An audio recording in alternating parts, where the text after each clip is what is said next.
Hello, welcome back to my channel. അപ്പോൾ ഇന്ന് നമുക്കൊരു അടിപൊളി കൂന്തൽ റോസ്റ്റിൻ്റെ റെസിപ്പി കണ്ടാലോ. ആദ്യം തന്നെ ഒരു പാനിലോട്ട് 2 ടേബിൾ സ്പൂൺ വെളിച്ചെണ്ണ ഒഴിച്ചു കൊടുക്കാം. വെളിച്ചെണ്ണ ചൂടായി വരുമ്പോൾ ചതച്ച് വെച്ച ഒരു മീഡിയം സൈസ് ഇഞ്ചിയും ഒരു 5-8 വെളുത്തുള്ളിയും കൂടെ ചേർത്ത് നന്നായി ഒന്ന് വഴറ്റിയെടുക്കാം.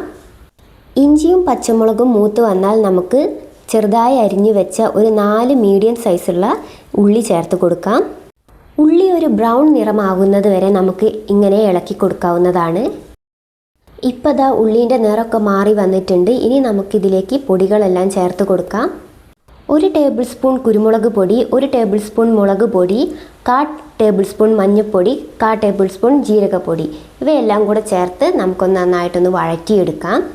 പൊടികളുടെ പച്ചമണം മാറി വരുമ്പോൾ നമുക്കിതിലേക്ക് 2 മീഡിയം സൈസ് തക്കാളി മിക്സിയിൽ നല്ലപോലെ പേസ്റ്റ് പോലെ അരച്ചെടുത്തത് ഒഴിച്ചു കൊടുക്കാം. ഇതിനോടൊപ്പം തന്നെ 2 പച്ചമുളക് കീറിയതും ഉപ്പും ചേർത്ത് നന്നായി ഇളക്കി മിക്സ് ചെയ്തെടുക്കാം.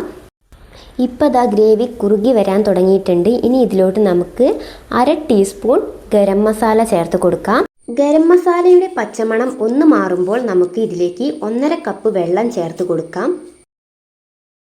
ഇപ്പോൾ ദാ ഗ്രേവി നന്നായി തിളച്ച് തുടങ്ങിയിട്ടുണ്ട്. ഇനി ഇതിലേക്ക് നമുക്ക് കഴുകി വൃത്തിയാക്കി വെച്ച കൂന്തൽ ചേർത്ത് കൊടുക്കാം.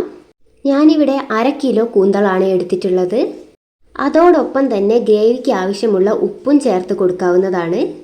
ഇനി അല്പം കറിവേപ്പില ചേർത്ത് ഒരു 15 മിനിറ്റ് പാത്രം അടച്ച് ഗ്രേവി ഒന്ന് വറ്റിച്ചെടുക്കാം.